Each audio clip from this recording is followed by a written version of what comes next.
What we're seeing here is scientific and military operations that hide behind, or quite literally jointly? above. Well, yes and no. Some of these things are experiments to see if something will work, and some of these things are ongoing operations. They boil down to the broad categories of communications and surveillance. In surveillance, one of the things, and one of the reasons for these tic-tac-toes in odd places. Now, I'm not talking about normal commercial jet aircraft. I'm not talking about American Airlines, Delta, American. I'm talking about military or unmarked, and not talking about normal jet routes, but off-trail events. These are almost certainly part of an ongoing operation.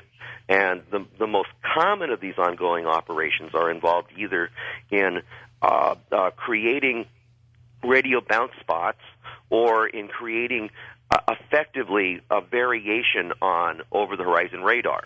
One of the technologies being used is a satellite surveillance system where the satellite has trouble picking out the difference between an airplane below it and the ground below the airplane.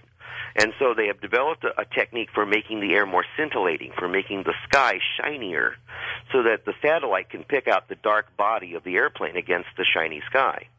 That's part of what these chemtrails are, the real chemtrails. Have you noticed, though, Jerry, how people are coming down with this bizarre respiratory ailment that lasts forever?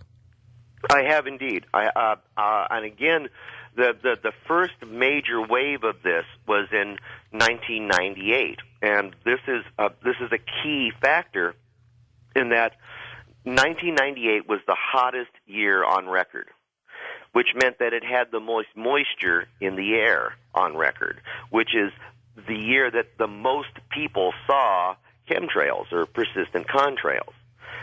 These things play off of each other. Now, there are a number of these technologies being played with, and the arrogance is equal to the ignorance of the scientists playing with these things.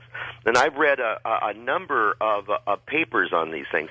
One of the things that I found really amazing while researching this book is that there are thousands of small circulation scientific, academic, and military publications out there. This science is in plain sight, but these are peer-reviewed scientific journals that they only print a couple of hundred copies of, and they go to universities and think tanks and private companies, civilian contractors working on this technology. If you're doing research and getting grant money, you got to convince the guy writing the checks that you're doing good work, which means you have to publish or perish. Sure. So all this stuff is being published, but it's not being published in the LA Times. It's being published in magazines with names like the Journal of Applied Meteorology. And so I quote from hundreds of these scientific papers in these odd little magazines once I discovered that they were there.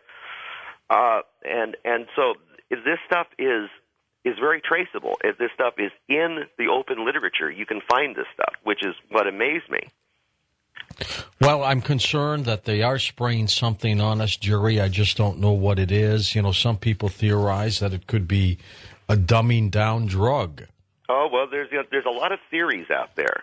One of the theories is that, and this came up in the mid-late 90s when the phrase chemtrails was first being bandied about.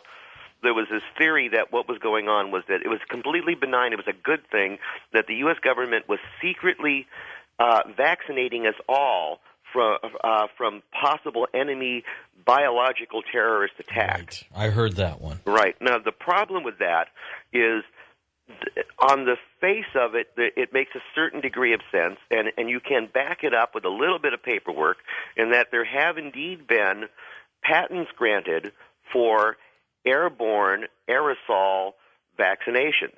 The problem is those are designed to be done like crop dusting, be released at treetop level, so that if there's a hot zone like an Ebola breakout, they can dust everything without having to go in the hazmat suits.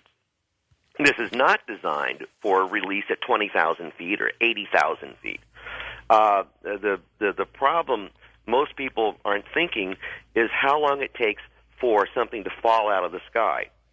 Right now, I'm in the middle of a winter storm, and it's raining outside. Where are you? What's I'm in central Illinois. Okay. Okay, now... Well, I'm in St. Louis, so... there you go. You're probably getting pretty much the same rain. Yep. Okay. Hasn't stopped. Rain takes 30 minutes from the point that it's created a mile and a half up to the point that it hits the ground. A snowflake takes 45 minutes to an hour and a half from the point where it's created to the time it hits the ground. That's because it floats like a feather, right? Exactly. If you've ever been outside and you've had the experience of being in bright sunlight and being rained or snowed on, that's because the rain or snow that's hitting you was actually formed 12 miles upwind of you and a couple of miles over your head.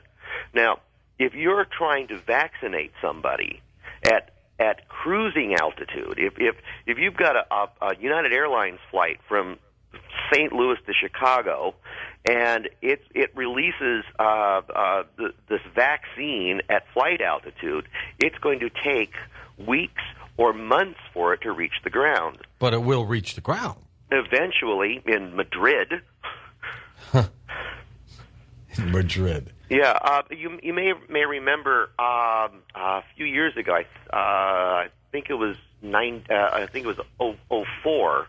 There were hazy conditions across the western states because of a windstorm, a sandstorm in the Gobi Desert. Right, I remember that. Right, when I was in Reno, and we had near whiteout conditions. We had conditions where you could not see the end of the block for 2 days.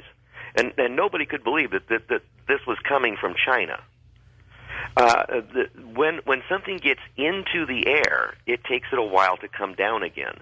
The higher it's injected, the longer it takes to come down. Now, we were talking about chemtrails, and one of the major theories, and the theory that I almost buy into, I'm about 40% convinced that is really going on, is called geoengineering. And this is a scheme to mitigate global warming. And many scientific agencies, major, big-name scientific agencies, have looked at how to solve the global warming problem without having to stop running our SUVs. And this goes back to famed physicist Freeman Dyson, 1979. He suggested that if global warming really were caused by greenhouse gases, it would be very easy to solve, in that the greenhouse gases work like the panes of glass in a greenhouse. They let the solar energy, the sunlight, and the heat in, and then trap it, preventing it from getting back out again. If we just simply make the greenhouse shinier, less solar heat gets in the first place. So he suggested putting shiny dust at the top of the atmosphere to reflect more solar energy back. Like gold dust? Well, actually, aluminum and barium. Now, many scientific bodies have examined this, particularly Lawrence Livermore National Laboratory. Lawrence Livermore National Laboratory has spent more than 20 years and more than $200 million crunching the numbers on mitigation schemes, and they've come up with a number of ways to mitigate global warming by making the Earth shinier. The Earth's albedo is the measure of how much solar energy is reflected back into space. So they've looked at a number of ways to increase the Earth's albedo. The one I think is absolutely hilarious, but every time I think about it, I get a laugh. They suggested building a fleet of robot sailboats. Oh, dear, we're going to a break. Robot sailboats?